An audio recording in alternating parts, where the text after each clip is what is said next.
Assalamualaikum warahmatullahi wabarakatuh. Waalaikumsalam. Puji syukur dari Allah Subhanahu wa taala karena pada pagi hari ini kita masih bisa diberi kesempatan, kesehatan, keselamatan sehingga kita pada pagi hari ini bisa hadir di acara berbagi praktik baik. Kemudian salawat dan salam marilah kita diakan kepada Nabi besar Muhammad SAW dengan ucapan Allahumma sholli ala sayyidina Muhammad wa ala ali sayyidina Muhammad. Yang saya hormati Bapak Ibu Majlis Guru SD SMP Negeri 1 Takbun. Kemudian di sini saya mengucapkan terima kasih kepada Ibu dan Bapak dari SD 6 Rukun yang telah hadir di acara ini, ya. Begitu juga dengan Bapak Ibu Majlis Guru SMP Negeri 1 Takbun yang sudah hadir di sini, saya ucapkan terima kasih banyak. Kemudian di sini saya selaku Kepala SMP Negeri 1 Takbun, saya meminta kepada kawan-kawan ya, ibu-ibu semuanya, Bapak Guru untuk bekerja sama. Jadi di sini kita bukan hanya berbagi praktik baik yang didapat dari guru penggerak, tetapi juga saya memang ingin memberikan ilmu saya yang sudah didapatkan dari guru penggerak kepada Majlis Guru untuk bisa diterapkan di sekolah kita. Nah, apa yang akan saya kepada Bapak Ibu yaitu tentang budaya positif. Budaya positif itu bisa membentuk karakter murid, guru, dan isi sekolah.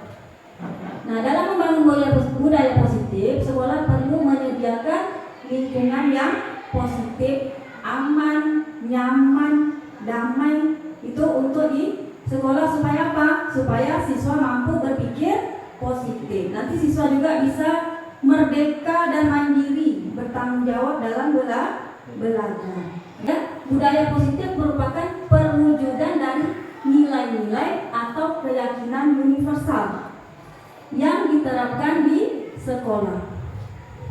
Nah, jadi budaya positif itu yang diterapkan di sekolah seharusnya menjadi suatu pembiasaan positif yang mendorong murid melakukannya dengan kesadaran, bukan paksaan. Karena selama ini kita itu mendisiplinkan siswa itu lebihnya ke paksaan, ya, bukan dari dalam kesadaran diri anak itu.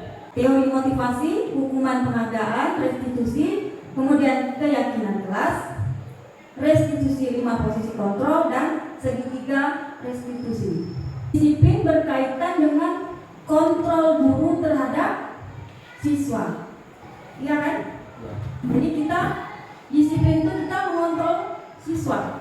Sebagai guru kita mengontrol siswa. Jadi di sini ada teori kontrol namanya. Menetapkan ada di sini 4 macam ilusi kontrol. Apa saja ilusi kontrolnya? Yang pertama, ilusi kontrol guru mengontrol murid. Benar kan Bapak Ibu kalau guru mengontrol murid? Benar ya? Kemudian ilusi bahwa kritik dan membuat orang merasa bersalah dapat menguatkan karakter. Nah, ini yang selalu sering kita lakukan. Kemudian ilusi bahwa semua penguatan positif efektif dan bermanfaat. Dan yang terakhir, ilusi bahwa orang dewasa memiliki hak untuk memaksa. Ya.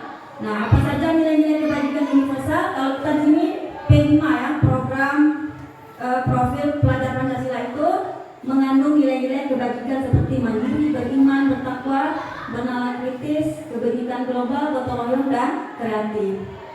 Nah, sebenarnya nilai-nilai kebajikan universal itu banyak ya, contoh saling menghargai, patuh, kemudian dan lain-lain. Oke, kita lanjut yang kedua, motivasi, hukuman, dan penghargaan, kemudian restitusi. Nah, sebenarnya motivasi manusia di sini teorinya ada 3. Yang pertama, menghindari ketidaknyamanan. Yang kedua, mendapatkan imbalan. Dan yang ketiga, menghargai diri sendiri. Apa bedanya di sini? Yang pertama, menghindari ketidaknyamanan atau hukuman. Nah, itu nanti kalau kita laksanakan nomor 1 dan nomor 2 itu timbulnya menjadi motivasi eksternal, motivasi yang timbul dari luar karena dipaksa, karena ada imbalan imbalan. Itu ya. Jadi contoh misalnya seorang guru, ya guru lah ya. Nanti baru kita pindah ke siswa. Guru yang hadir ke sekolah itu hanya motivasi eksternal. Misalnya karena takut dengan atasan atau karena ada imbalan gitu ya. Kemudian yang ketiga itu untuk menghargai diri sendiri. Begitu juga dengan siswa.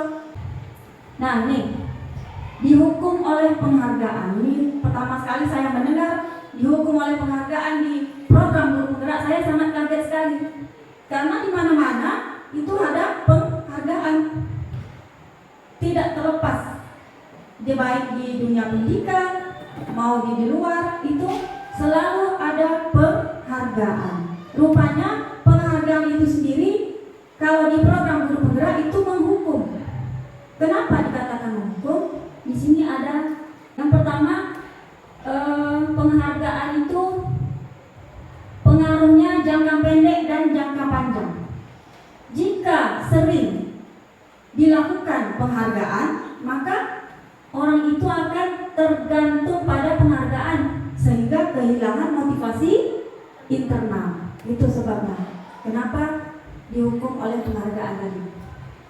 Nah, contohnya ya, anak-anak ketika belajar, misalnya belajar IPA, nanti anak-anak, ayo siapa yang bisa jawab? Nanti ibu kasih permen. Itu kan penghargaan ya. Nah kalau kita kan selalu melaksanakan itu. Tetapi ternyata yang seperti itu adalah menghukum secara tidak langsung, menghukum orang yang tidak bisa mendapat penghargaan tadi. Misalnya si Budi dapat jawab, ya Budi dapat jawab, jadi Budi dapat permen. Sementara si Ani tak bisa jawab, Ani tidak dapat permen, jadi Ani merasa kecewa. Dia merasa dihukum oleh penghargaan yang diberikan kepada temannya. Kemudian penghargaan menghukum, di sini menghukum yang tidak mendapat penghargaan. Kita lihat nomor 2. Nah kemudian jika sangat mengharapkan penghargaan tapi tidak dapat, maka dia akan merasa dihukum. Nah, si Amir akan merasa dihukum. Nah kemudian penghargaan mengurangi ketepatan. Nah gimana tuh? Penghargaan mengurangi ketepatan. Jadi ketika kita memberi penghargaan kepada siswa, kita tadi misalnya ibu guru IPA memberikan penghargaan kepada si anak. Jadi anak itu terlalu sekali ingin mendapat penghargaan. Jadi anak itu menjawab langsung. Jadi ketika dia tidak langsung, tidak semata-mata juga jawabannya tepat. Itulah dia mengurangi ketepatan. Kemudian penghargaan tidak efektif. Jika tidak mendapat penghargaan, timbul rasa kecewa dan berkecil hati. Tadi. Nah, kemudian penghargaan merusak hubungan. Nah, ini dia. Kenapa merusak hubungan? Karena timbul rasa iri dari orang yang tidak mendapat tadi. Kemudian ada persaingan yang berujung pada kecemasan. Terus jika tidak mendapat kesempatan akan berhenti mencoba. Adalah gitu, memang dah dapat terus, dia memang dah aku tenang. Nah, gitu kan? Ini macam-macam program kebajikan. Jadi bagaimana kalau tak ada penghargaan, Bu? Nah, misalnya gitu ya. Gimana caranya? Nah, itu tadi ada namanya program kebajikan, namanya apresiasi. Inilah namanya apresiasi. Jadi bukan hadiah atau penghargaan lagi. Dalam memberikan apresiasi, pengakuan perlu diingat. Yang pertama, memberi dukungan secara khusus. Ya, kemudian memberi pengakuan secara pribadi. Kemudian memberi pengakuan kepada semua murid, ya, pada semua murid secara bergantian. Kemudian kita memberi pengakuan secara konsisten, tidak jam itu saja. Nanti juga kita harus memberi, jadi konsisten, tetap. Terus fokus pada proses, bukan hasil.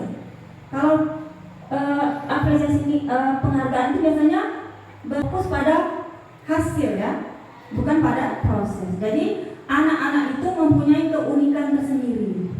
Walaupun dia tidak bisa di bidang A, dia bisa di bidang B. Nah, ini pengakuan. Ini contoh ya, contoh Bapak Ibu. Pengakuan apresiasi kebajikannya seperti apa? Misalnya, kemarin saya perhatikan rasa empatimu besar sekali pada saat menolong murid baru di kelas kita. Nah, itu kita langsung kasih apresiasi. Terus saya menghargai kepedulianmu pada kamu membantu temanmu di tugas kelompok. Terima kasih untuk rasa tanggung jawabmu pada saat kamu memungut kertas-kertas yang berserakan di lantai. Ini contohnya ya. Jadi ada kalimat pembukanya, kemudian ada nilai kebajikannya, dan ada di mana situasinya gitu. Oke, Bapak Ibu. Perbedaan hukuman dan konsekuensi itu apa sebenarnya? Ya, yang pertama, hukuman itu sesuatu yang menyakitkan, harus terjadi. Nah, kalau tak ini ya, gitu ya. Itu hukuman. Kemudian kalau konsekuensi, sesuatu harus terjadi. Kalau yang hukuman tadi sesuatu yang menyakitkan, sementara yang konsekuensi sesuatu harus terjadi. Terus membuat anak sakit fisik maupun hati untuk jangka waktu yang lama. Benar nggak kalau kita kasih hukuman? Dia ini, nanti dia juga, gitu kan? Kemudian anak menghargai disiplin. Kalau konsekuensi, anak membenci kedisiplinan. Kalau hukuman anak tadi benci sih besok tidak datang lagi, gitu kan? Misalnya, kemudian mendorong anak menyakiti diri sendiri. Hukuman lain lagi itu konsep diri yang buruk ya, berbeda dengan konsekuensi konsep diri yang baik. Terus hukuman ini anak nanti akan belajar untuk menyembunyikan kesalahan, berbohong ya jadinya, ya supaya takut dihukum. Kemudian anak belajar untuk mematuhi peraturan. Kalau konsekuensi, nah hukuman juga bisa marah, merasa bersalah, dipermalukan, merasa tak dihargai. Terus kalau konsekuensinya anak akan kehilangan hak, dibuat tidak nyaman, kemudian diasingkan untuk sementara. Nah, ini lagi perbedaan lagi di hukuman bersifat tiba-tiba, tidak terencana ya. Jadi kita tidak merencanakan untuk menghukuman anak itu kan, tiba-tiba aja. Dalam kamu cuci WC, kamu terlambat dari 15 menit, gitu ya, misalnya. Kemudian konsekuensi sudah terancang, dibahas, disepakati sebelumnya oleh guru dan siswa. Tidak bedanya. Kemudian konsekuensi juga dibuat oleh guru dan siswa, sudah tahu sanksi atau konsekuensi yang akan diterima. Sedini di guru penggerak ini kita memperkenalkan namanya restitusi. Pernah dengar Bapak Ibu sebelumnya? Restitusi?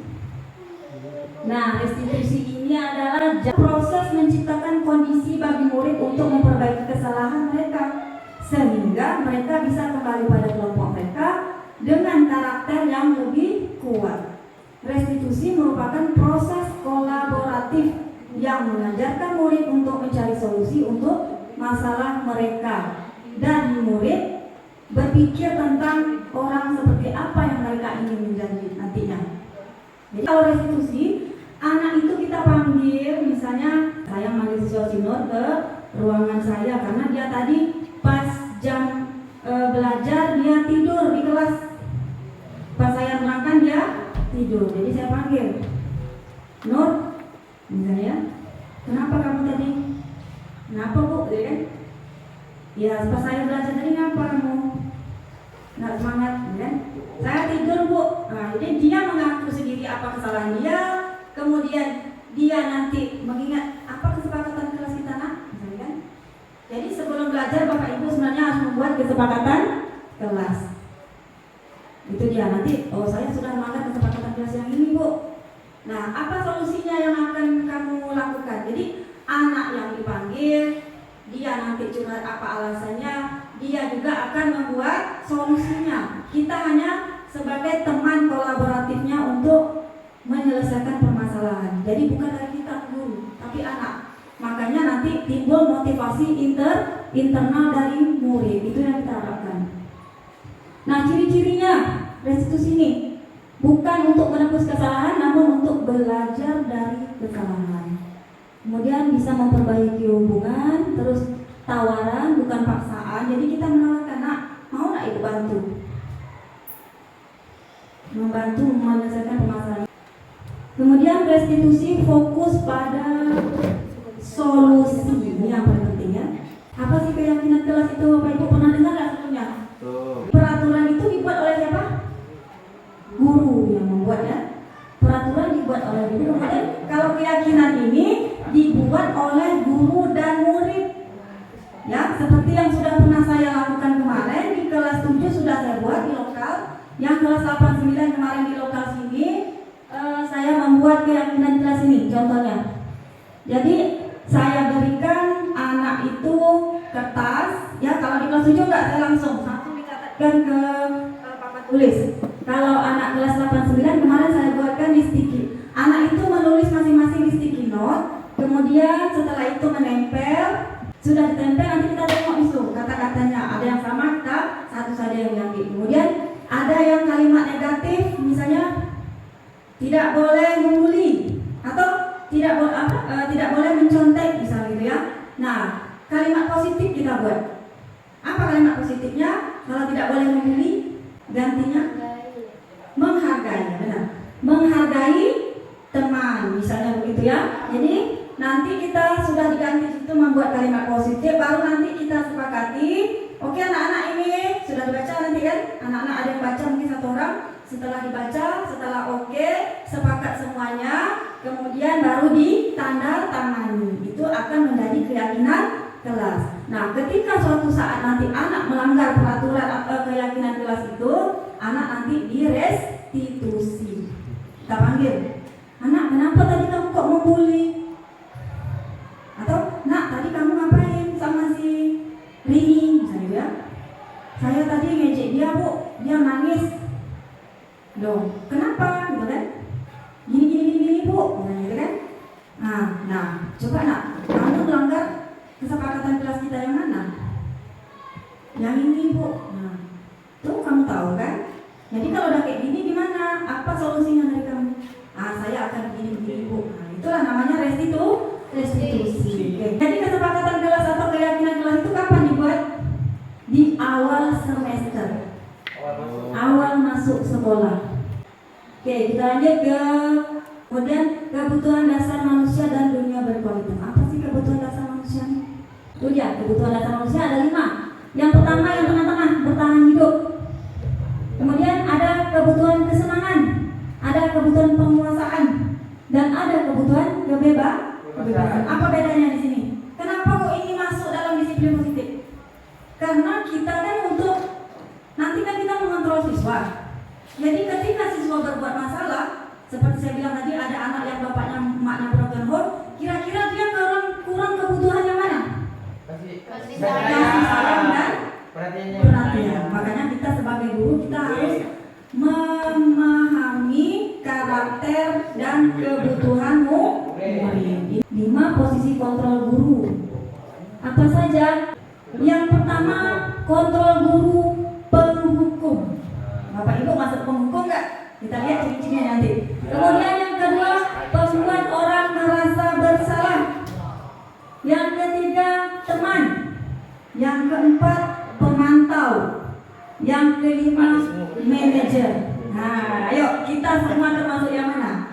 Kalau saya jujur ya, sebelum saya ikut program guru penggerak, saya memang penghukum. Jujur saya. Ya, saya penghukum. Saya menghargai apa kamu nih? Gini. Nah, misalnya gitu kan? Menghardik, menunjuk-nunjuk, menyakiti, menyindir. Nah, itu dia. Itu saya tuh dulu. Kemudian guru berkata, kalau kamu tidak melakukannya, awas ya kalau tak gini. Nah, demi anak murid kita. Kenapa? Karena kodrat anak zaman sekarang dengan kodrat kita dulu beda. Jadi kita harus mengajar anak sesuai dengan kodrat zaman dan kodrat anak. Nah, kemudian hasilnya memberontak. Jadi anak itu nanti memberontak kalau kita hukum, ya kan? Melawan, ya. Dan tuh tidak bu, siapa bu. Nah, itu kan? Dia karena kita hukum tadi. Kemudian kaitan dengan dunia berkualitasnya apa? Murid meletakkan guru di luar dunia berkualitas. Biarkan saja nanti ini ya, kan? Itu penghukum ya. Kemudian kalau pembuat rasa bersalah gimana? Berceramah dan mengatakan seharusnya kamu gini. Panjang ceramah tuh kan. Belajar 10 menit ya.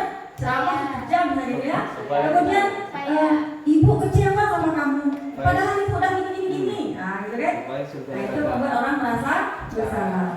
Kamu seharusnya, kamu sudah tahu ibu lelah sekali. Dan pernah ibu ngaco ikut tak diubah. Terus gitu ibu. Nah, itu kan? Itu adalah membuat orang merasa bersalah.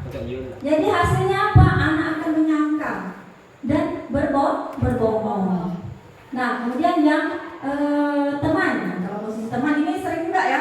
Kita punya masing-masing biasanya. Kalau posisi teman ini membuatkan alasan-alasan muridnya.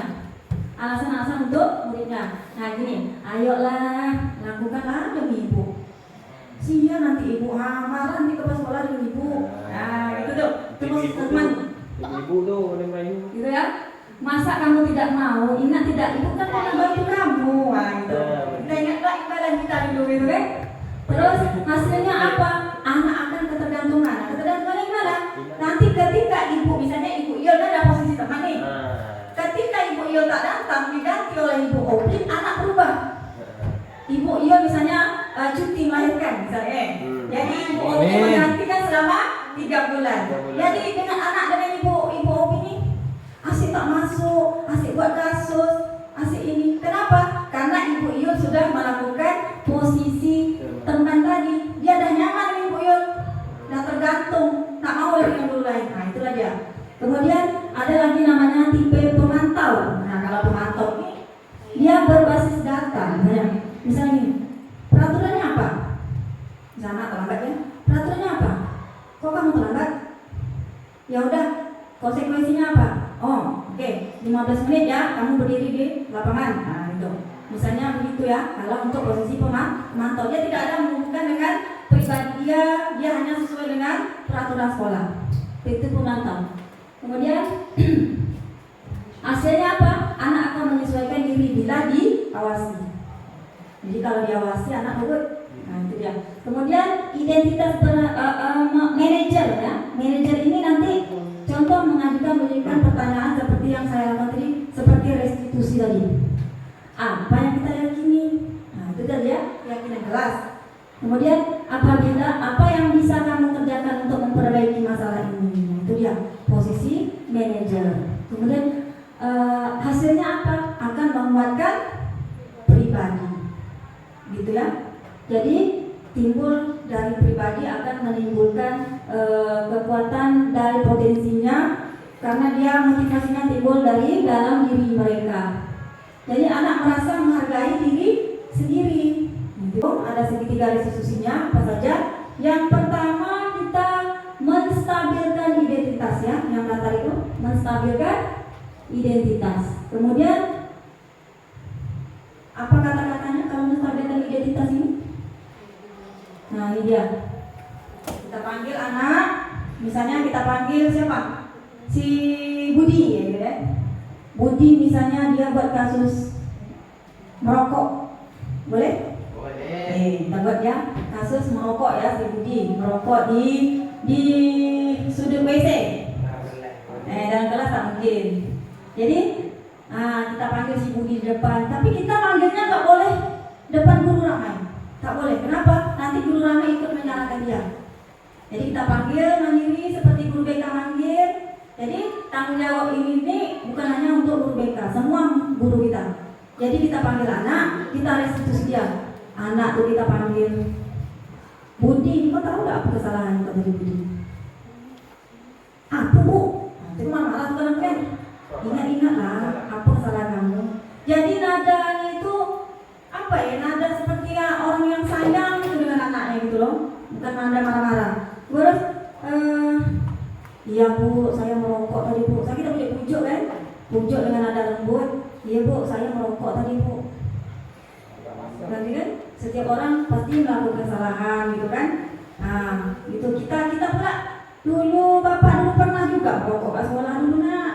Tapi bapak berubah karena itu tak baik nak untuk kita nak. Nah, itu ciri dia menstabilkan identitas. Untuk apa tujuannya? Supaya anak ketika kita panggil itu dia sudah nyaman dual ini. Bicara dengan kita, kemudian dia mau mengeluarkan undang-undang. Nah, gitu kan? Jadi kenapa sih nak kamu kok bisa Puza kamu merokok nih? Nah, kayak gitu ya. Kita angkat dulu.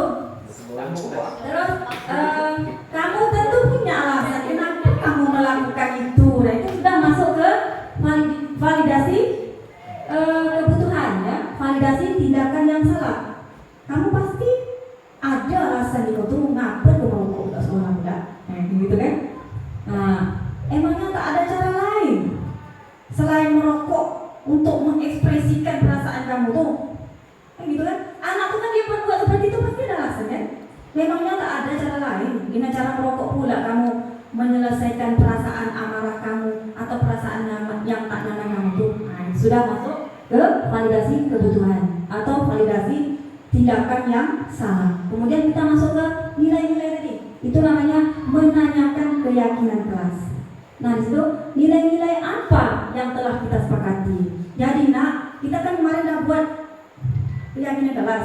Kira-kira dari situ keyakinan apa yang kamu langgar? Ini bu, dilarang merokok bu. Nah, jadi kalau udah kayak gitu, gimana? Gimana kamu memperbaiki kesalahan ini? Gitu kan?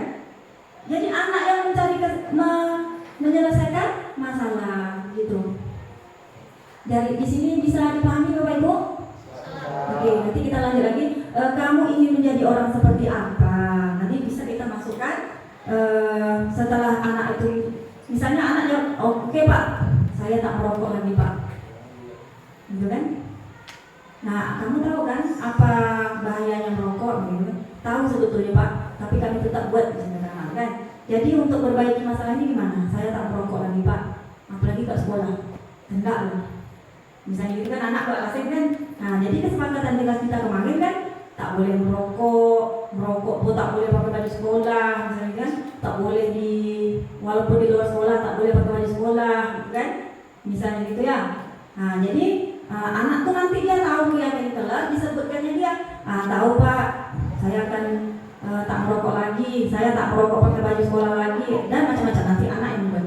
Jadi disitulah segitiga restitusi. Nah, inilah awal-awal kami membuat keyakinan kelas bersama dengan anak-anak. Nah, ini anak-anak sudah menempelkan hasil dari kesepakatan kelas yang ditempelkan di dinding.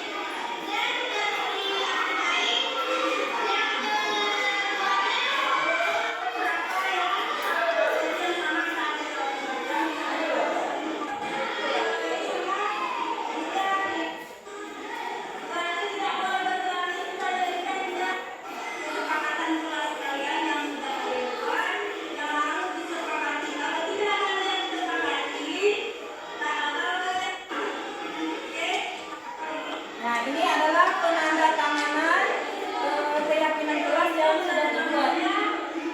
Ini yang perwakilan siswa bersama guru menandatangani keyakinan kelas yang sudah dibuat.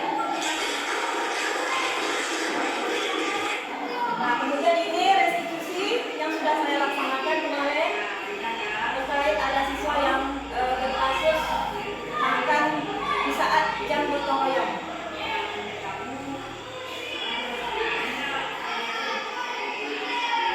Baiklah Bapak Ibu, berikut ini adalah video saya sewaktu saya membuat keyakinan kelas di kelas 7 dan kelas 9 ya, beserta dengan kegiatan restitusi yang sudah saya laksanakan.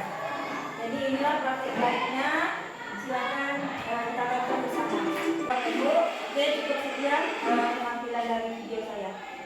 Jadi kita simpulkan 5 posisi kontrol tadi ya, ada pengukur, membuat rasa bersalah, kemudian teman, pemantau, yang terakhir adalah posisi manajer. Kemudian segitiga restitusi, ada menstabilkan identitas, validasi tindakan yang salah, dan kemudian menanyakan keyakinan kelas. Itu ya poin yang kita bicarakan yang paling utama tadi. Kemudian dengan membuat keyakinan kelas atau kesepakatan kelas. Itu ya, saya tutup. Ya, kurang lebih saya mohon maaf. Semoga nanti bisa kita terapkan di sekolah kita. Ya, wabillahi taufiq wal hidayah. Assalamualaikum warahmatullahi wabarakatuh. Terima kasih Bapak Ibu.